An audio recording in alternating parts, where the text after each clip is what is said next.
2 years after Casino Royale breathed new life into the 007 franchise, Daniel Craig returns in Quantum of Solace. With fresh eyes, we discuss if it's on par with its predecessor. I'm Chad.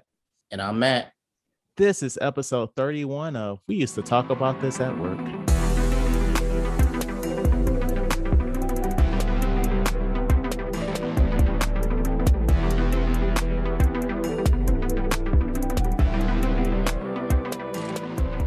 All right, Matt, we are back, man. And we are so happy to welcome back Josh. What's going on, man? Not much, but thank you for allowing me back. Your episode did decent in the ratings. On air, we won't specifically talk exact numbers. We're like Netflix in that regard. But you did all right. So welcome back, man. Oh, that's a huge compliment. Thank you very much. So before we get the ball rolling on the episode, I listened to our episode last night, and I have two questions for you based off of what you said last time. We're going to table the book stuff because I understand that takes a little while for that to get going. But the first question is, do you know what part of London you live in now? Oh,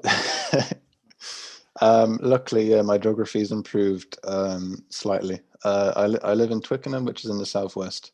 It's famous. Twickenham, yeah. It's one of those weird English names that is sort of not too hard to pronounce, but just a bit strange. It's famous, at least locally, for having a rugby stadium. Oh, cool. What club? God knows. I think it's. Do you want me to edit that out so you don't get beat up by the hooligans? No. Everyone knows. Everyone knows that I don't know. No, I think it's mainly used for hosting international matches. So when England plays, they'll play there. So that's as much as I know. All right, and last question. Has anyone? So I assume that your girlfriend and hopefully also her parents listen to your episode. She said she would. I don't know if she has. Oh. If she has, she hasn't commented, which is. I'll just assume she hasn't. Oh, okay. Does that completely foil the question? Yeah, I was gonna ask if anybody in the house asked about that ring since we brought it up on that episode. You're making me thankful that they haven't listened to it now. No, if they did, if any of my friends did, which I recommend that they do, it's been very hush hush. So okay, they talking behind your back. It's gonna be a surprise. Probably, yeah. All right, man. So what you been up to since we've last talked to you? Sorry, oh shit! What I write in that outline? I thought you said, all right, Matt. Sorry.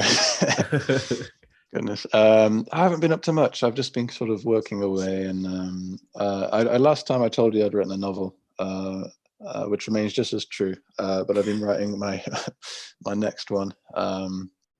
That's sort of been the main event I've been working on the past 2 months.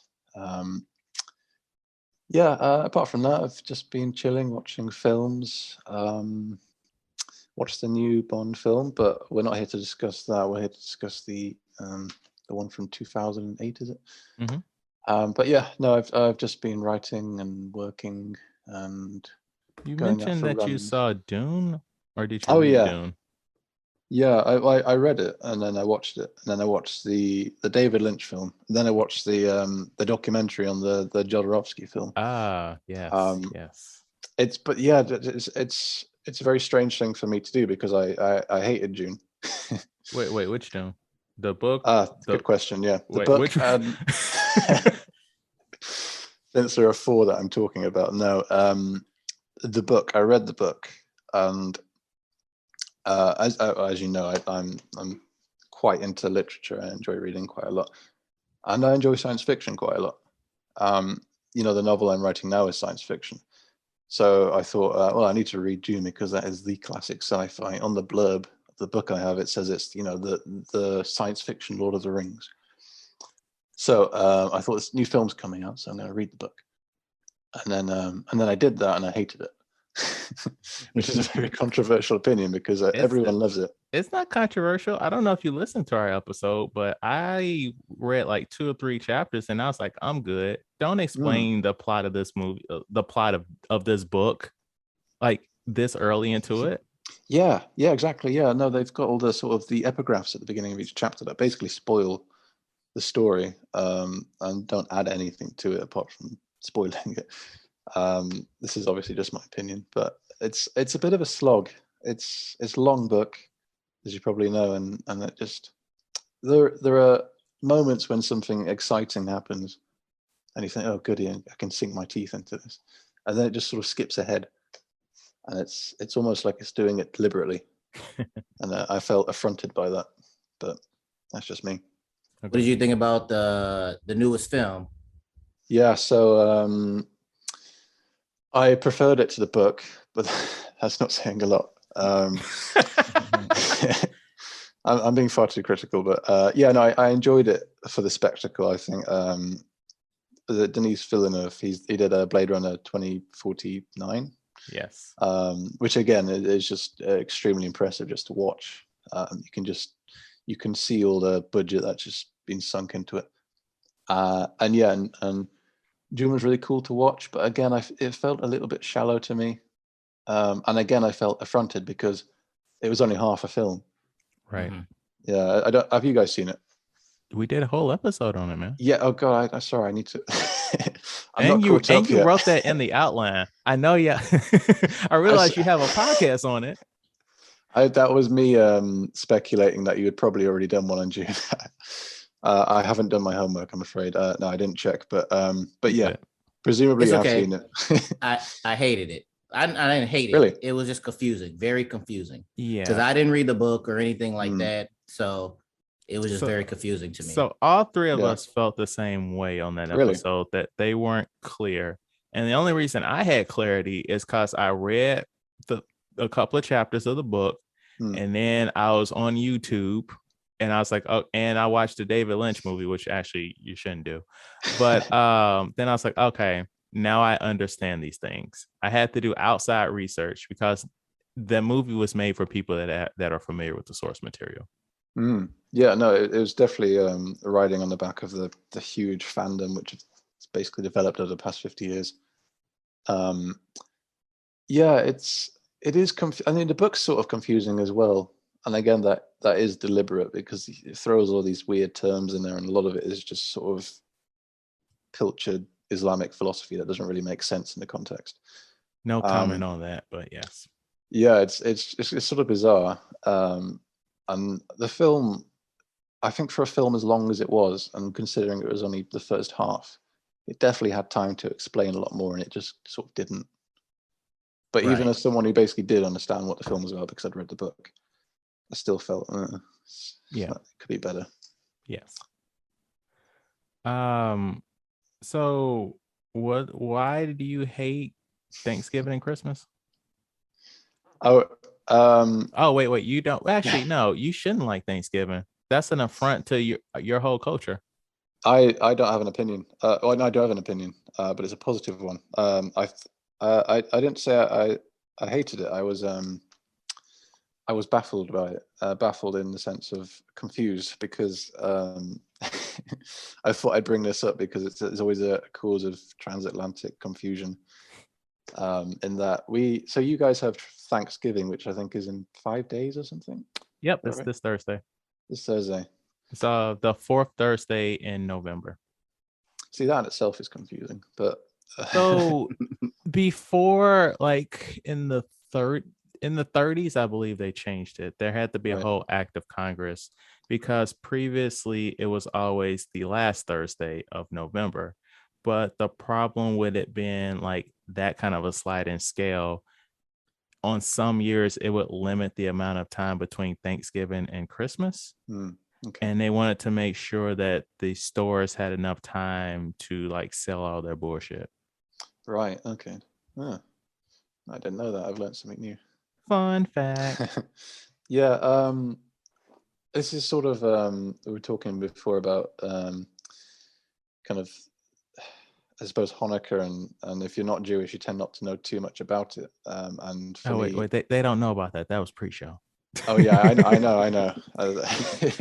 Sorry, little behind the scenes bit there. But from someone external to kind of American culture, from what I know about Thanksgiving, it looks a lot like our Christmas, as in that you eat a turkey, Mm-hmm.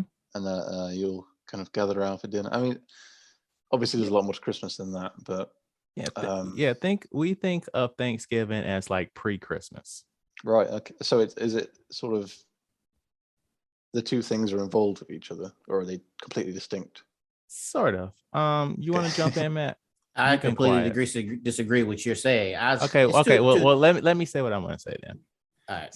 So okay, I think of Thanksgiving as pre-Christmas because the kids get a couple of days off school. Families, sometimes they will come for Thanksgiving and Christmas. Other times it's like we're going to do either or. Family comes around, they gather, they have a meal.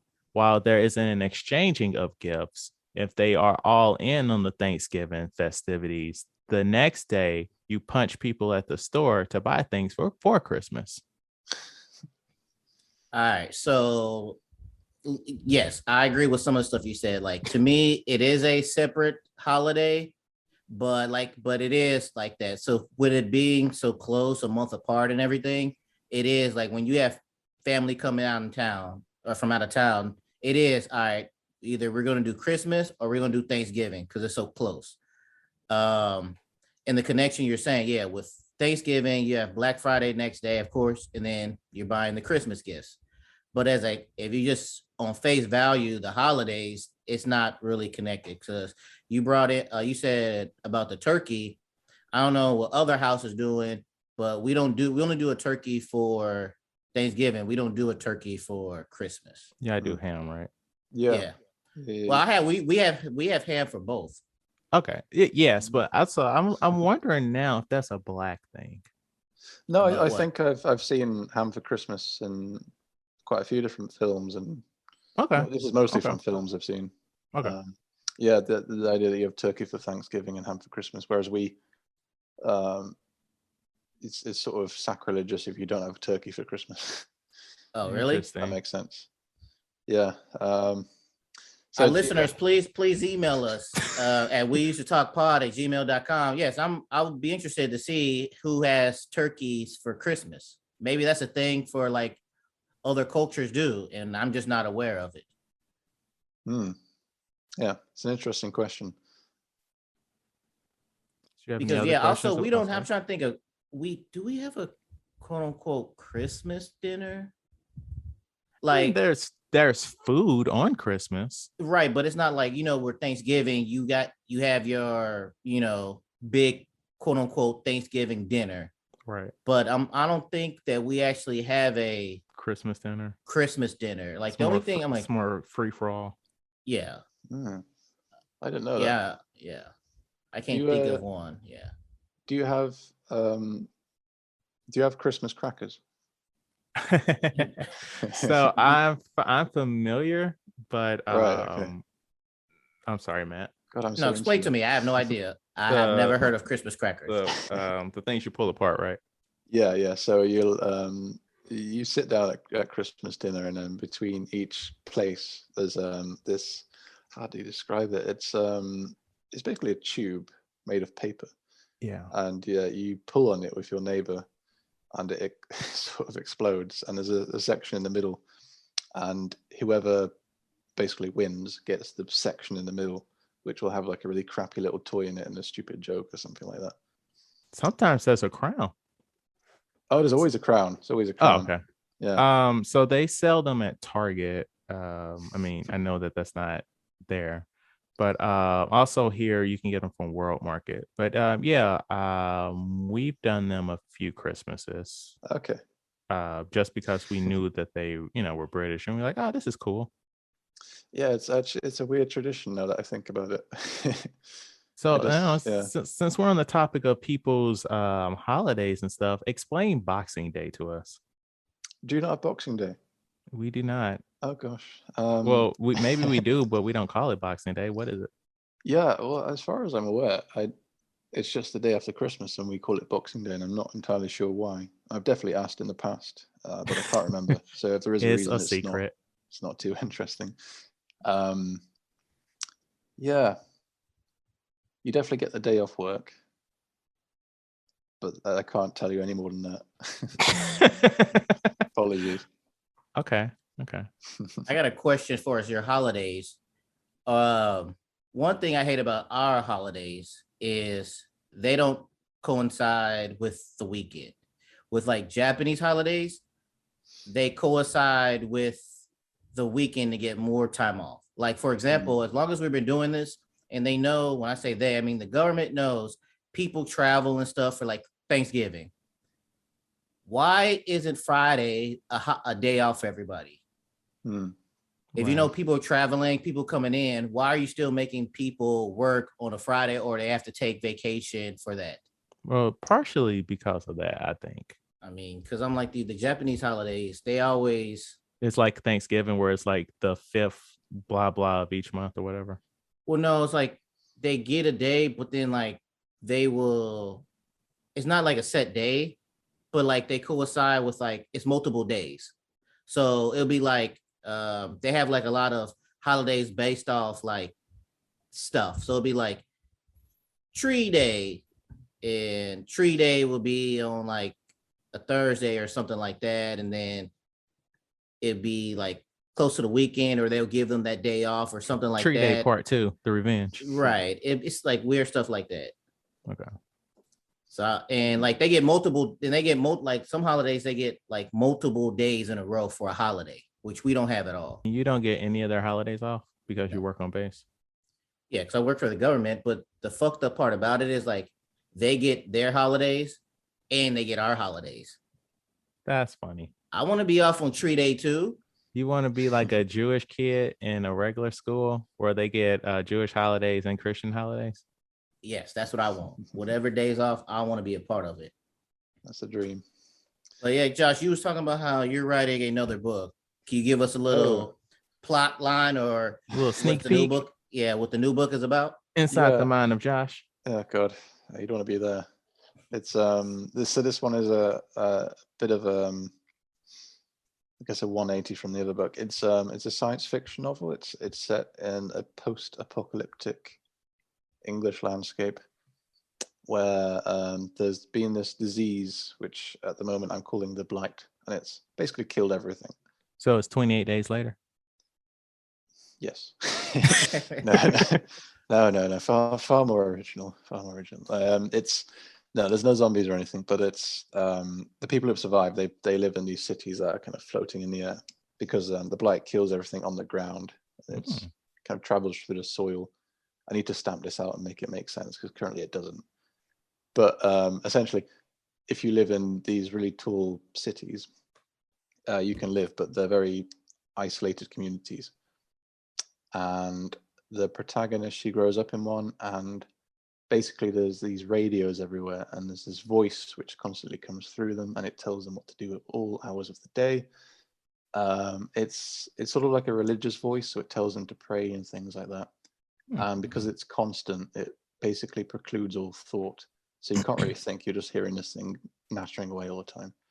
And then she escapes one day, and when she escapes, obviously she can't hear the voice anymore because the radios are all in the city behind her. And so she goes off in search of the source of this voice. And if I told you any more, that would be spoiling it. Gotcha. But yeah, she goes off on a journey. Sounds interesting. But getting back to what's the status on that, man? The last time I sent it out to an agent was, I think, around the time we did the last podcast. Okay. Still waiting. Okay. I'm going to pick it up again. I might try and edit it down and see if I can, because if you write something and you kind of shove it in a drawer for a while, and then you look at it with fresh eyes, you'll see what's wrong with it. So I need to do that basically, but I'm too invested in the new story.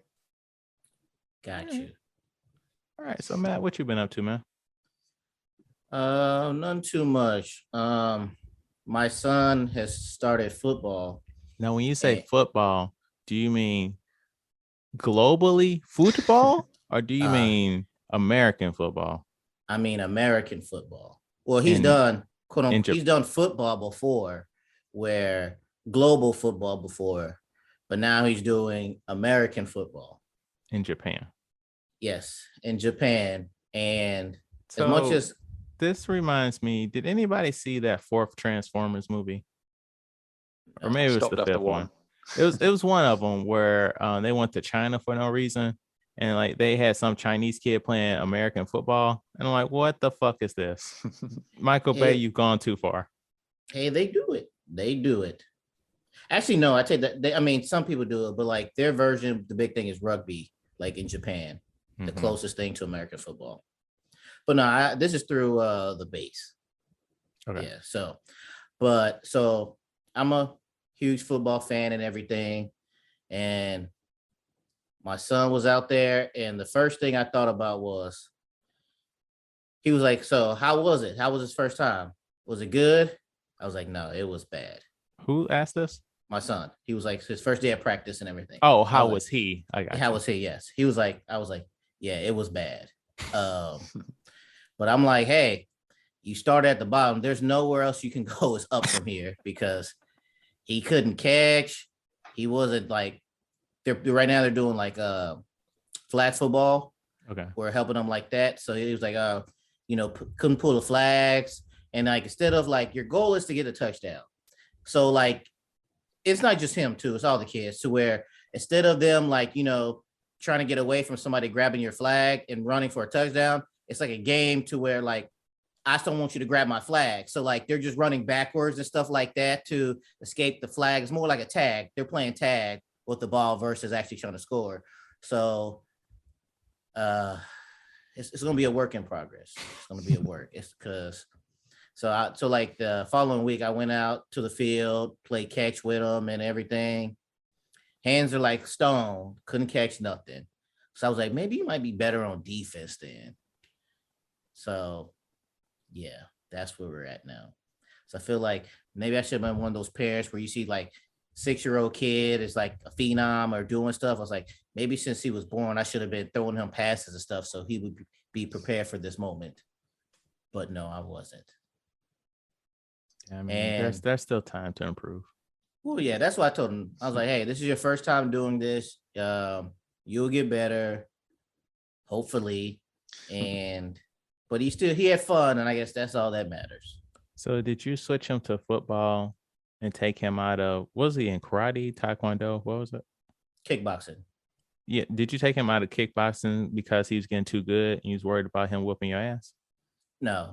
Oh, I never talked about that again. Nah, we took him out because he just didn't like it anymore, and he wasn't putting the full effort in. I got So you. I'm like, there's no need for us to keep paying for this. And I'm not at the point where I'm like, damn it, you signed up for this, you're going to finish it all the way through like that. I'm like, hey, if you don't want to do it, I'm not going to keep paying for it. But I'm like, his thing is, you're going to do something. You're going to do something after school. So if it's not kickboxing, all right, we're going to do football now. And if it's not, he's going to do some kind of thing like that. So he said he didn't want to do it anymore. So he doesn't want to. Oh, but speaking of that, the lessons has paid off. So the other day, my son, I don't know if they weren't playing kickball. They weren't playing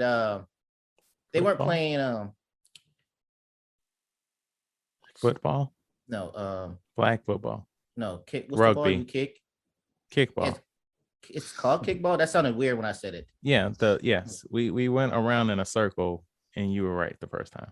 Oh no, that just sounded weird. They was playing kickball. Guess that is right. Okay, so they weren't playing kickball, excuse me, but they were playing a game where you kick the ball. And one of the persons kicked the ball, hit my son, and it rolled back to that kid. The kid, according to my son, looked him in the eye and kicked the ball again at him. So my son went up there and punched him. Jesus. So I was like, where'd you punch him at? He was like, in the back. I was like, why would you punch him in the back? Punch him in his face. Right. So he said that because once he kicked him with the ball, he walked away. So my son took that as disrespect, where you was gonna kick the ball at me and just walk away like I'm not gonna do nothing. So he went and pushed him in the back. And I was like, so what do you do after that? He's like, I went and just sat down. So I told him, all right, just because you're upset, so always teach them, like, if somebody hits you, defend yourself. Right. But don't be a bully. Right. Don't be a bully. And you can't just hit somebody because you upset at them.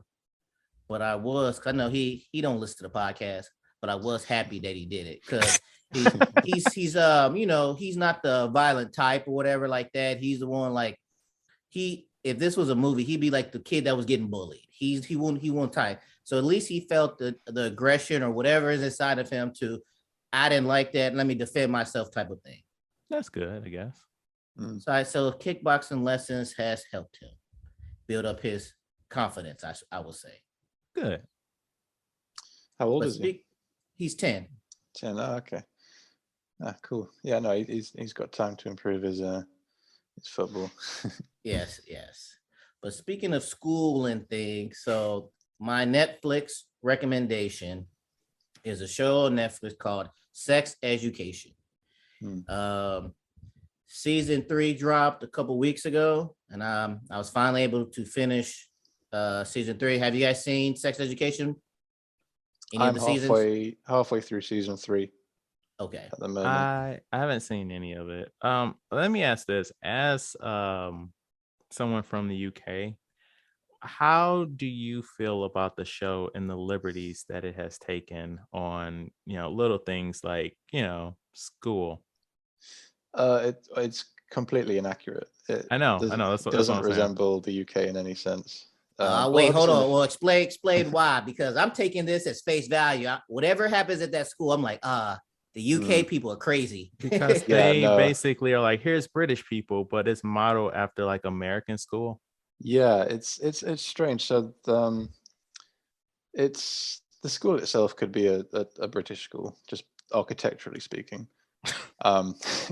It's a weird mishmash. You hear accents from all over the country, which probably wouldn't be the case unless it was I suppose a private school. It's very, as the title suggests, very sexually hyperactive, which certainly wasn't my experience at school. So I don't know how true that is.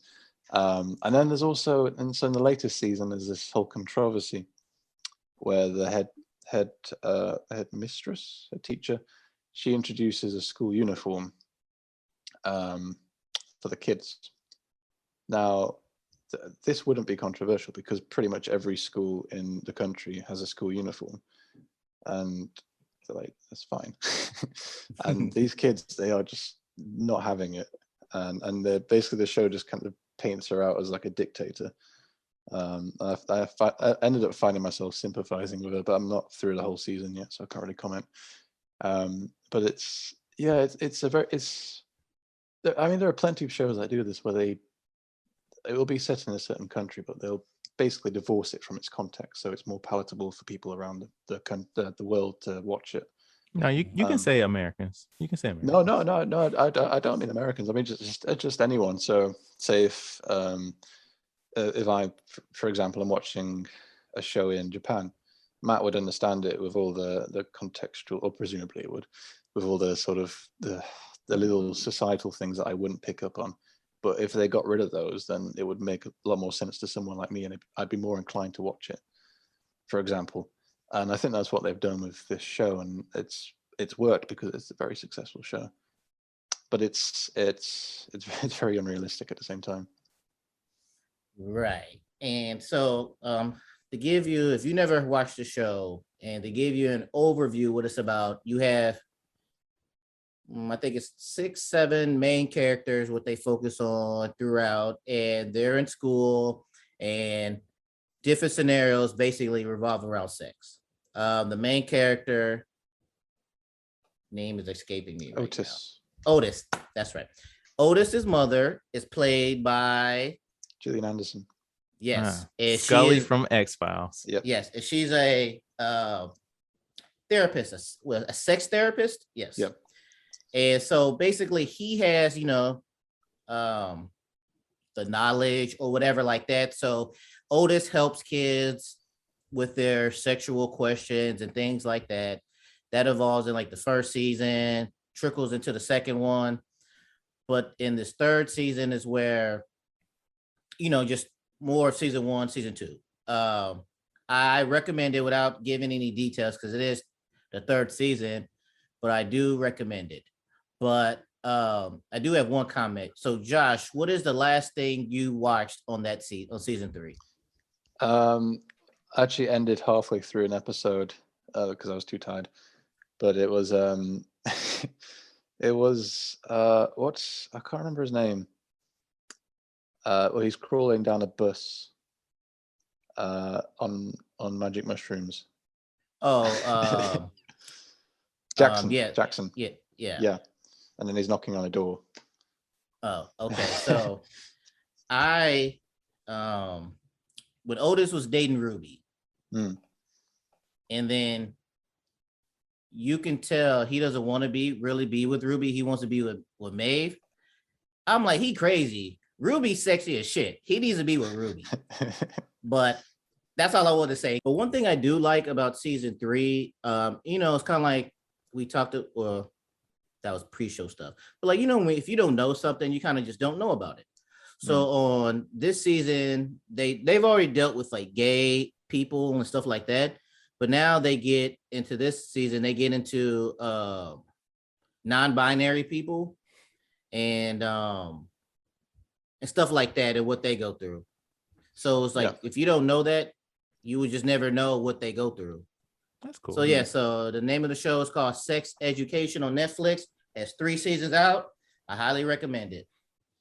All right. So I have been a busy bee this week and last week too. So I just finished Truth of the Divine. It is the second book that YouTuber Lindsey Ellis has written. Isn't either of you guys heard of her? No. Don't think so. Okay, that's cool. She's like a really old school YouTuber, like video person. Have you guys heard of Nostalgia Critic? No. Maybe. Okay. I'm gonna go with no. Well, he was one of the earlier people that he'd be like, oh, hey, remember like Mrs. Doubtfire, and like make fun of it basically. And so she was the nostalgia chick at one point, and then there was a whole falling out, and so she just started going by her own name. So like either last year or the year before, she wrote a book called Axioms and this is the sequel to it. So the first one was okay.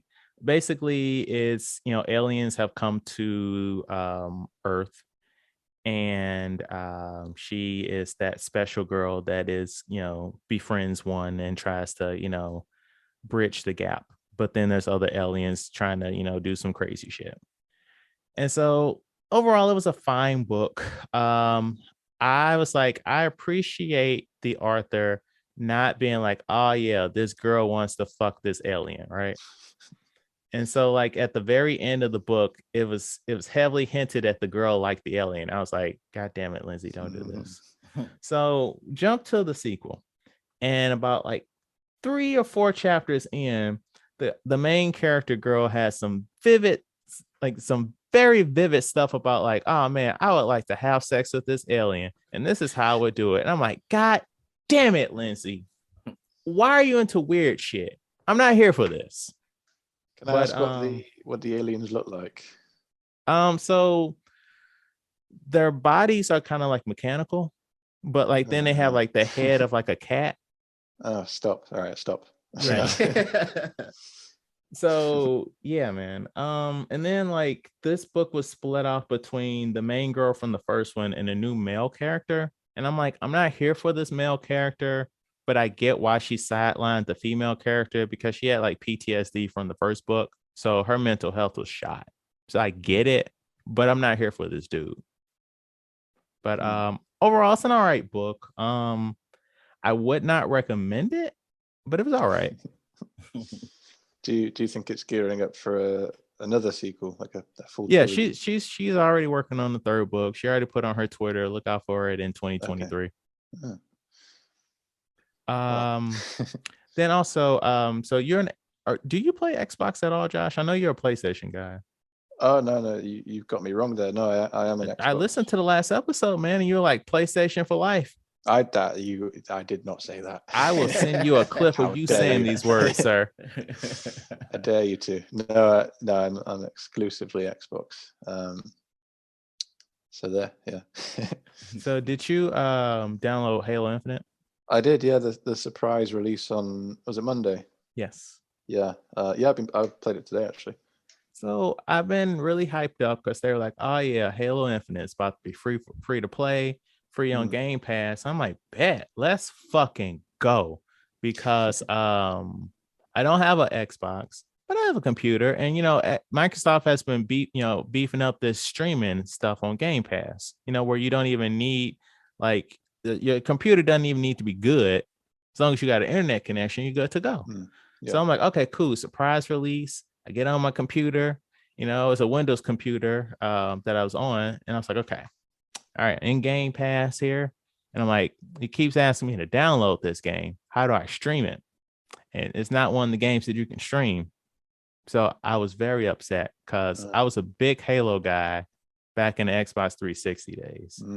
And I was hoping to get back in the game, but alas, my computer is not up to the task, and they are not talking about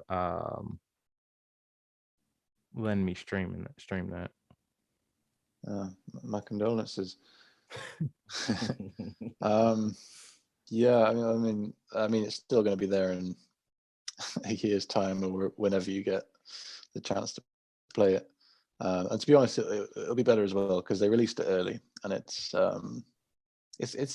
in fit shape, but I feel like there's a lot more they can be adding, and there's a few glitches in there and stuff. So yeah, maybe it's worth waiting. Also, I have been playing Legend of Zelda Skyward Sword HD on the Switch, and let me tell you this, I'm hating these controls, y'all. Why? So this is a remake of a Wii game, and this is in this one they were like, oh hey, so people love motion controls, right? So we gonna make it so instead of pushing a button to use the sword, you gotta swing the Wiimote. And so yeah, and so clearly a lot of people didn't like that shit, so a lot of people skipped it, like me. So in this remaster, they were like, okay, all right, guys, we got you. We know y'all don't like that. We still not gonna let you push a button to swing the sword. The whole right stick is the sword now. So if you want to adjust the camera, you need to hold down, I think it's L1, and then you got to use the stick to rotate it and shit. And I'm like, I am fucking up control so much because I need to move the camera and I'm swinging at something, or I'm trying to fight a guy and I'm hitting a button and I'm getting killed. Yeah, there's been a few games that have done that kind of configuration. It's just bad. It's just unpleasant to play. Right.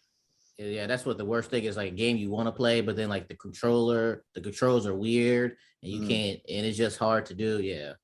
Yeah, like that Too Human, that game that came out on 360 ages ago, and it flopped for that reason. Just having to hold down the button to look around. I was out and about yesterday, and it's pretty cold out. And so I don't like to be cold. So I had my leather gloves on, and I'm walking around and I'm feeling like a fucking assassin, right? Like just ready to fucking kill somebody. And that made me think back to earlier in the day when I read a 007 book, comic book. Actually, we all read it. It's called James Bond 007 Vargr.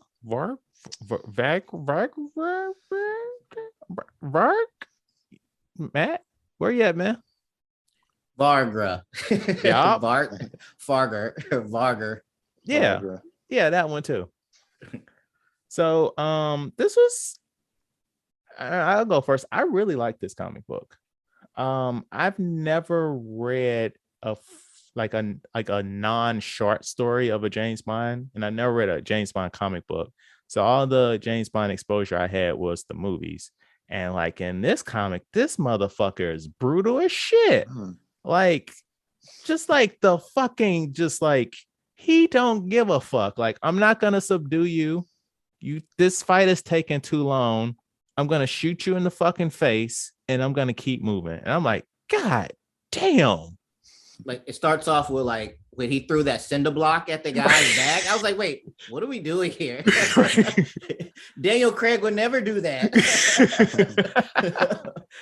Yeah, man. And also, but I also like how he's like also human. Like when they were like, hey man, so double O's can't carry a gun in the country anymore. And like the moment he heard that, in every fucking page of the book, he was complaining about that shit. And I was like, he is a goddamn child, and I love it.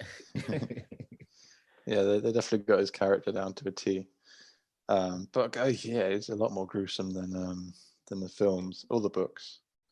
Okay. So, yeah, I was taken aback by that.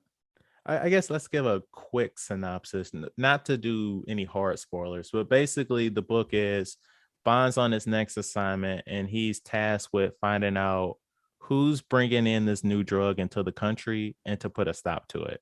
And a whole bunch of motherfuckers die. Yeah, like with E, is like yeah, that was my biggest takeaway was like he was shooting like he was a Punisher out here. Yeah, right. Like truly, he's like, I'm in a video game. Headshot, headshot, headshot. Like, geez, man. Shot a guy in the neck. It was like, what?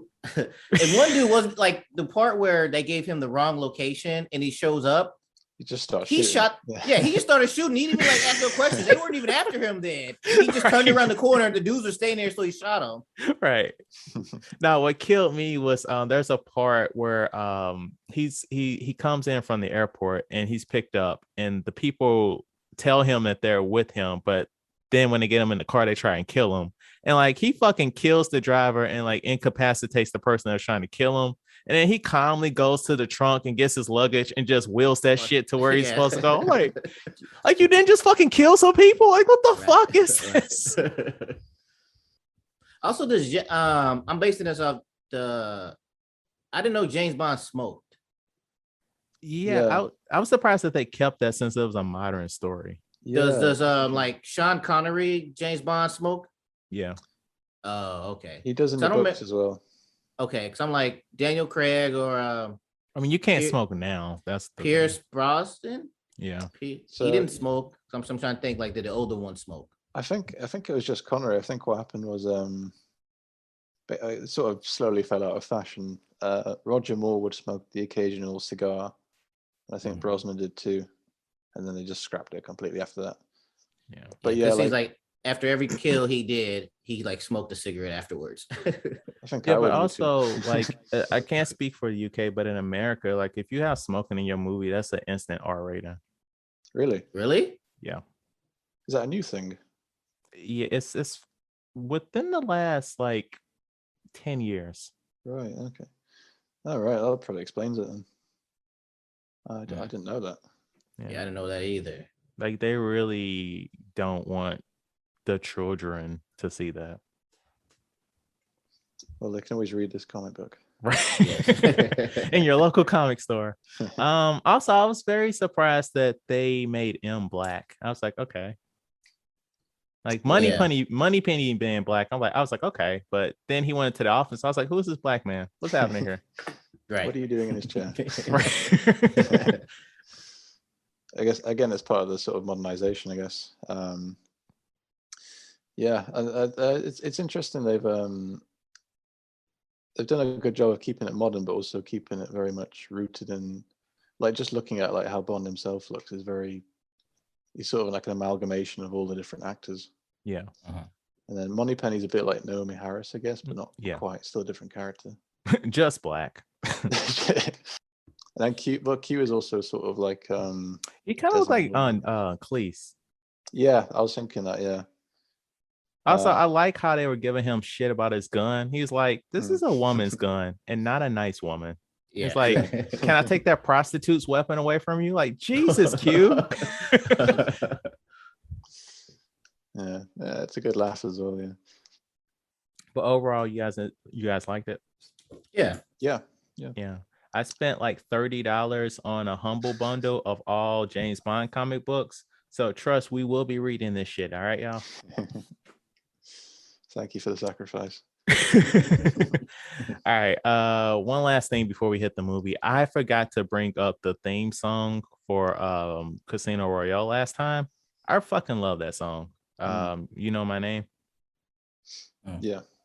Really enjoyed it. It's a banger, as we say. It is. It is.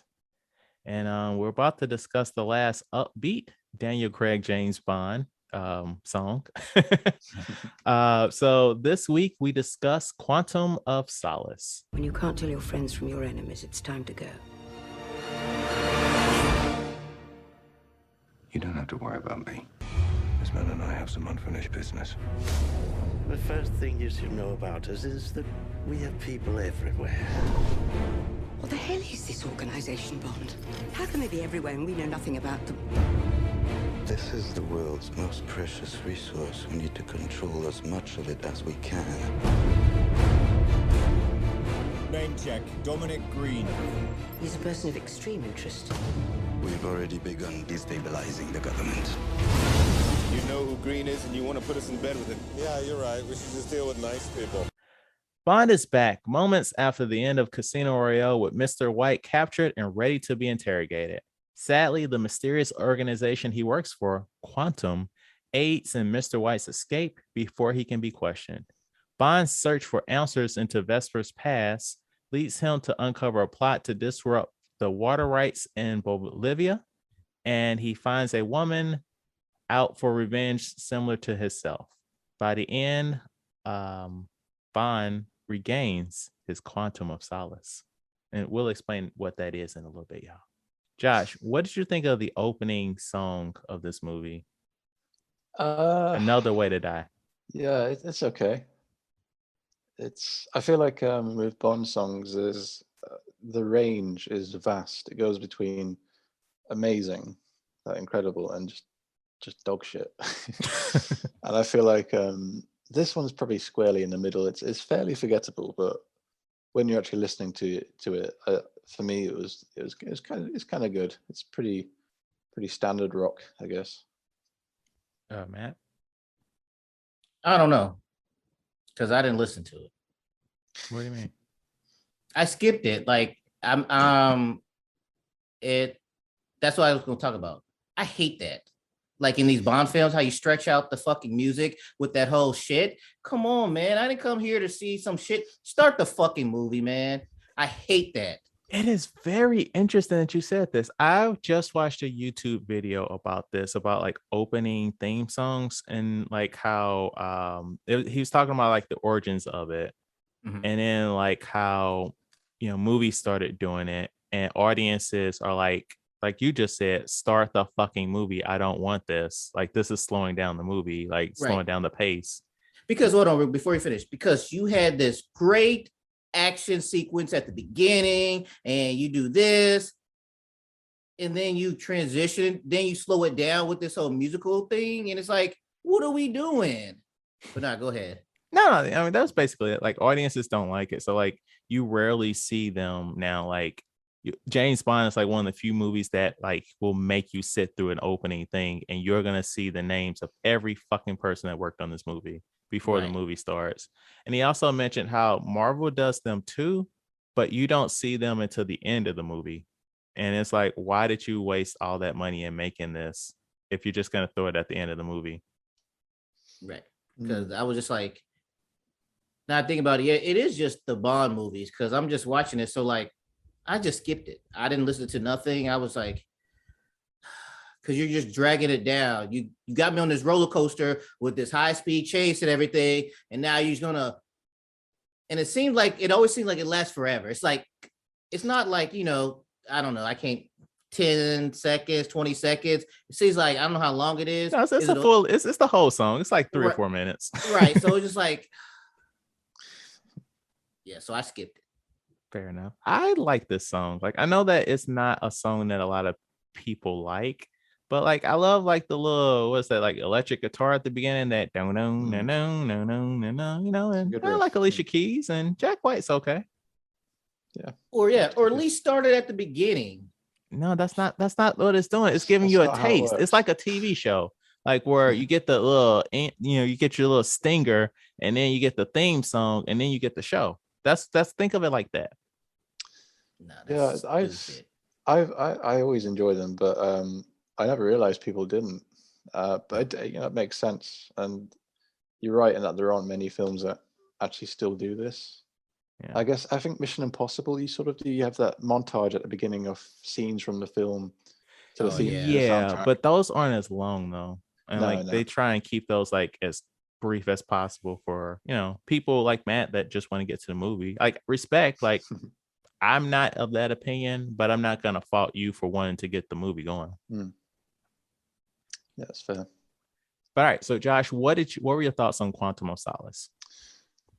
It's one of those films I kind of grew up watching a few times when I was still a child, I guess. So by the time I had the critical apparatus to properly review it, it was already kind of ingrained in me, and I don't really know. I recognize that it isn't as good as Casino Royale, but I still think it's a decent film. It feels very much like those kind of straight to Netflix thrillers that came out 10 years ago. Like starring like a B-list actor or something. It has that feel to it, but for what it is, I still think it's a good fun. It's a good ride, and it's also, and this is really unique in terms of Bond films, but it's a really good sequel, I think. Yeah, I get what you're saying. What about you, Matt? I agree with Josh.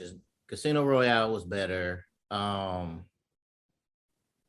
like I realized for some reason, like I've seen this movie multiple times, but like in my mind, it's in pieces. Like I've seen the scene where Mrs. Fields is covered in oil. Like in my mind, I've seen that like 30 times. But then like other parts of the movie, I'm like, I don't remember this. So it's weird. But I will say it's an okay movie. It's a good movie. I don't go good. It's a okay movie, goodish. Casino Royale was a lot better. Yeah. Yeah, that's all I have to say about that. I am done. So this is the second time I've seen this movie, and the first time I saw it was like whenever it came out on DVD, and I did not like it. But with fresh eyes and having seen Casino Royale a lot sooner, I liked it a lot more. Like I don't hate it, and I would not call this my least favorite Daniel Craig movie. I would not count this as my least Daniel Craig James Bond movie. This would not be it.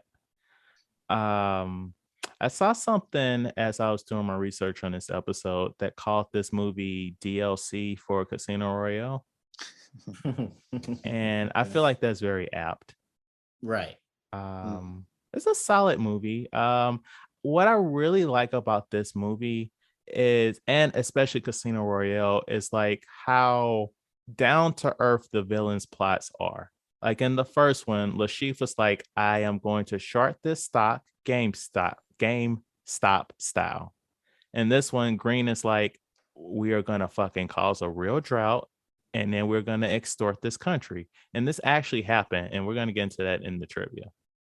But so I really like how like realistic that is compared to like some shit that we're gonna get into later, where motherfuckers shooting rockets and shit. Also, like I feel like M was just like fucking kicking ass this one, like with her little fucking one-liners and shit. Like when when she's like, when people say they've got people everywhere, they don't usually meet in the same room with you. Right. And then when when they're in that double agent's apartment, and she's like, he worked with us for 8 years, and he was my personal bodyguard for 5. And I see all this shit I bought him for Christmas, and she's holding like an ashtray, and Bond's like, he didn't smoke, and then she just throws the ashtray on the ground like, fuck your gift. But yeah, like overall, I did like this movie. It is a good companion to Casino Royale. It's good DLC. Like I would have been happy to spend my like $15 on this movie. Yeah, I agree. Like storyline purposes, like it was a good continuation of it. But it's like that's all it was good for. I mean, don't get me wrong, the action was good. But it just seems like I don't like based off Casino Royale. He wasn't fighting everybody he saw. Right. But it seems like on this one, everybody he came in contact with, he fought. I must kill you. Right. Because what's the next one after this? Skyfall. I don't think I've seen Skyfall. So this will be good when we do this. But basing off these two and watching like so recently, yeah, it's like I said, it was an okay continuation of this.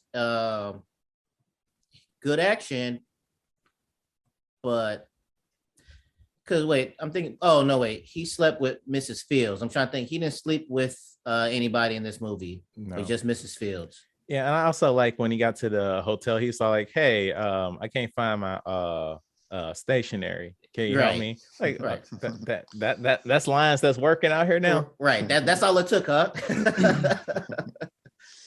Yeah, when they go to the first hotel and he's like, no, I don't like it.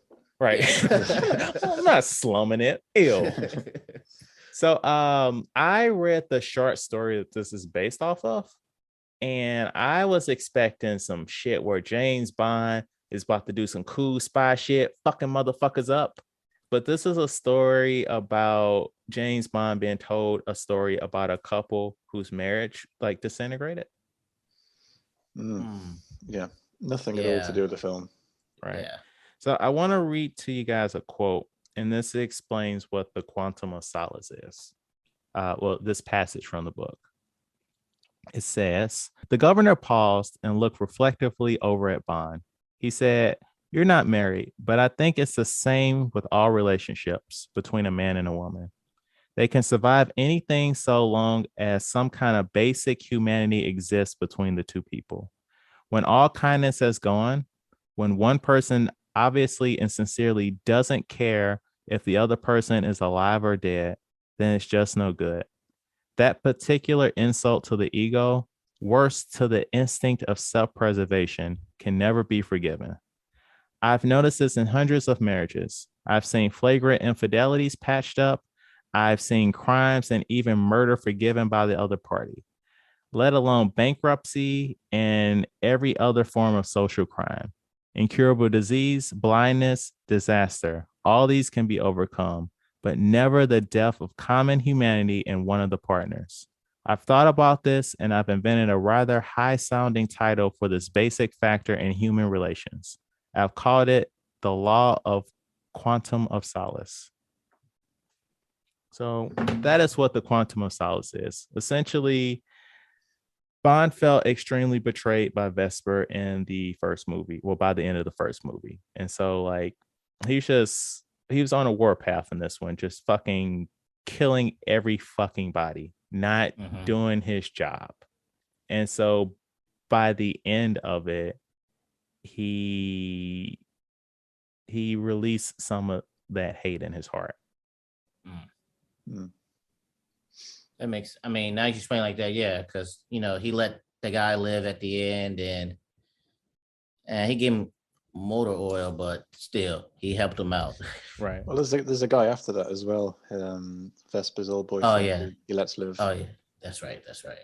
Yeah, if Bond would have found him at the beginning, it would have been a bullet to the face, like in the comic book. Yeah. Rip his head off. All right, y'all. Let's get out of here. So, what do you guys think the Rotten Tomatoes is on Quantum of Solace? Also, the short story is pretty decent. Yeah, that's right. Yeah.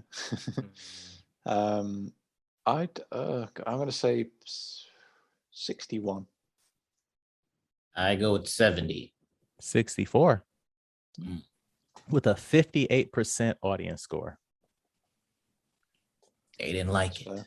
Nah, they didn't. People was hating on this fucking movie after Casino Royale. Like they say, all right, Casino Royale Part 2. What the fuck is this?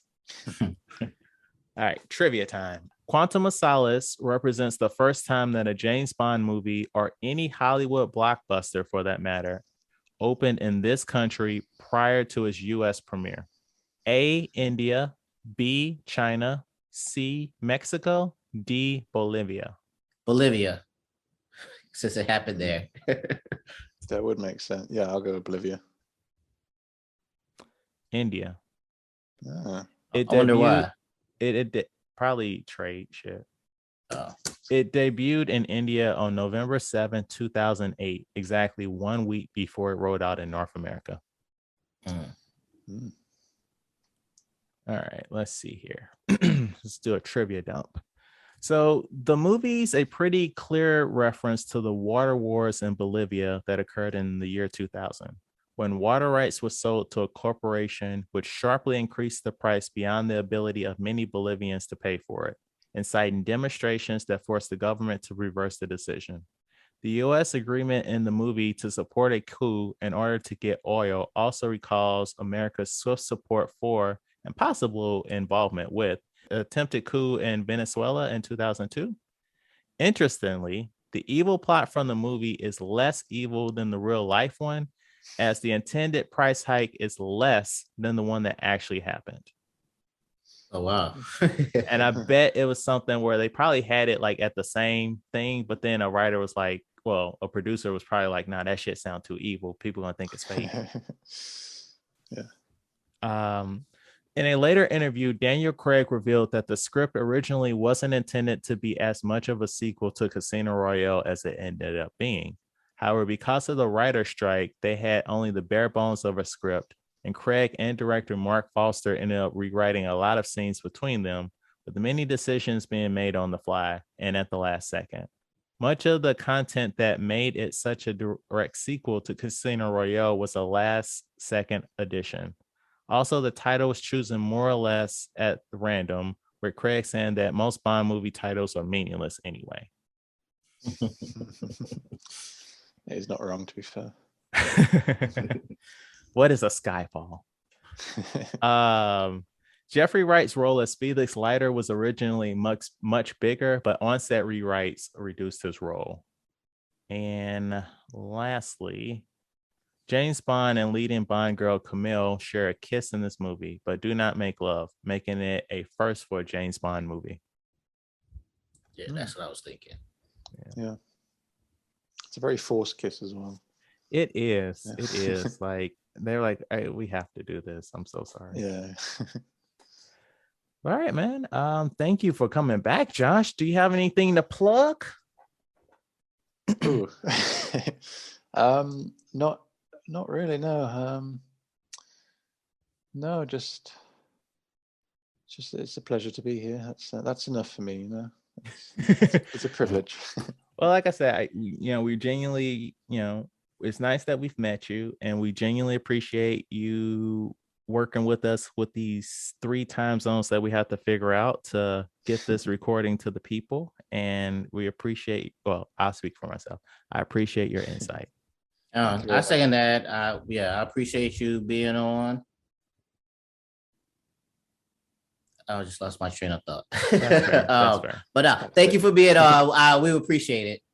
And I second with the time zone thing and everything. I'm thank you for being flexible with everything. Yeah. Thanks, guys. You're too kind.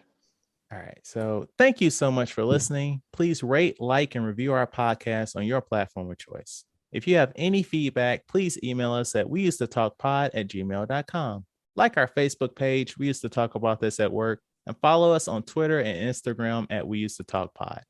Come back next week where we will discuss 8 Crazy Nights in honor of Hanukkah. I don't know if this was a good episode. I don't know if this was a bad episode, but whatever you think about it, talk about it at work. Thank you for listening.